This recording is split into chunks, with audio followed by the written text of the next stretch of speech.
বন্ধুরা, অনুরাগের ছোঁয়ায় দেখা গিয়েছে যে কুন্তলার কথায় দীপাকে পুলিশ ভেরিফিকেশনের জন্য থানায় নিয়ে যায় উর্মি। তখন রূপা বলে, আমিও যাব, আমিও দেখতে চাই ওই মহিলাকে নিয়ে তোমরা কি করতে চাও।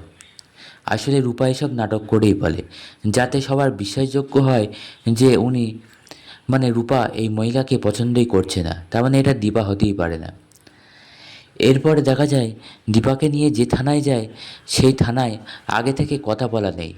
মানে দীপা আর অবিনাশ মিলে যে থানাগুলোতে কথা বলে রেখেছিল যে এরকম ভেরিফিকেশন হতে পারে একটা আন্দাজ করে, এটা সে থানা নয়। তখন দীপা একটু ঘাবড়ে যায়, আর রূপাও।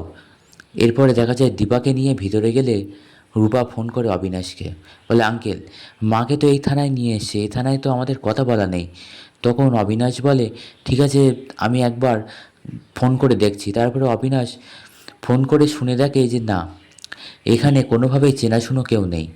তখন রূপা বলে, ঠিক আছে, তাহলে এবার ভগবানের হাতেই ছেড়ে দিতে হবে। এরপর দীপাকে নিয়ে ভিতরে আসে কুন্তলা আর উর্মি, সঙ্গে রূপাও থাকে। এরপর পুলিশ অফিসারের সাথে কথা বলে, বলে যে উনি আমাদের বাড়িতে কাজ করে, তবে এখন যা দিনকাল সেই জন্যই আর কি ভেরিফিকেশন করতে চাই। এরপর দীপাকে নিয়ে একটা আলাদা ঘরে যায়, আর দীপাকে বলে মাথার ঘোমটাটা সরাতে। তখন দীপা প্রথমে সরাতে চায় না। তখন পুলিশ অফিসার বলে, আপনি যদি না সরাতে চান তাহলে কিন্তু আমাদেরই সরাতে হবে। এরপর দীপা ভয়তে ভয়তে ঘোমটাটা সরিয়ে দেয়।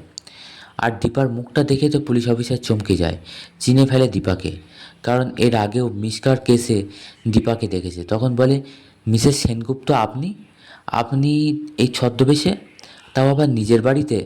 তখন দীপা বলে, আপনি আমাকে চেনেন? তখন সে অফিসার বলে, হ্যাঁ চিনি তো, মিসকার সেনের কেসের সময় তখন তো আমি ছিলাম, এখন অবশ্য আমার অন্য জায়গায় পোস্টিং। তখন দীপা সমস্ত ঘটনা খুলে বলে অফিসারকে, আর অনুরোধও করে হাত জোড়ো করে যে এবার আপনি বিচার করুন। তখন সেই অফিসার সবটা বোঝে, আর দীপাকে নিয়ে এরপর বাইরে আসে, আর কুন্তলাদেরকে বলে, হ্যাঁ উনি একদম ঠিকই বলেছেন, ওনার নাম দীপালি, আর ওনার মুখের দাগটাও একটা অ্যাক্সিডেন্টের জন্যই হয়েছে। এরপর কুন্তলা আর উর্মিও বিশ্বাস করে। এরপর দীপাকে নিয়ে বাড়ি ফেরে। এদিকে দেখা যায় সূর্য পুরো উতলা হয়ে উঠেছে, সোনা কোনোভাবে সামলাতে পারে না। সূর্য বলে, আমি দীপার কাছে যাব বলে জোরাজুরি করতে থাকে। এমন সময় সূর্য পড়ে যেতে গেলে দীপা ধরে ফেলে, আর দীপা সূর্যকে কোনোভাবে ম্যানেজ দেওয়ার চেষ্টা করে, বলে যে আমি আপনার দীপা। তখন সূর্য চমকে যায়। দীপা এই কথাটা বলে সূর্যকে শান্ত করার জন্য, অবশ্যই সত্যি কথাই বলে।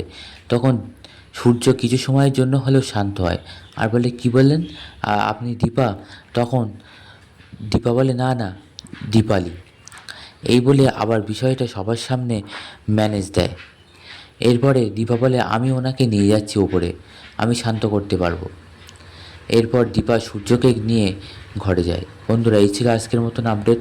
পরবর্তী আপডেট পেতে অবশ্যই আমাদের সঙ্গে থাকুন, চ্যানেলটি সাবস্ক্রাইব করুন।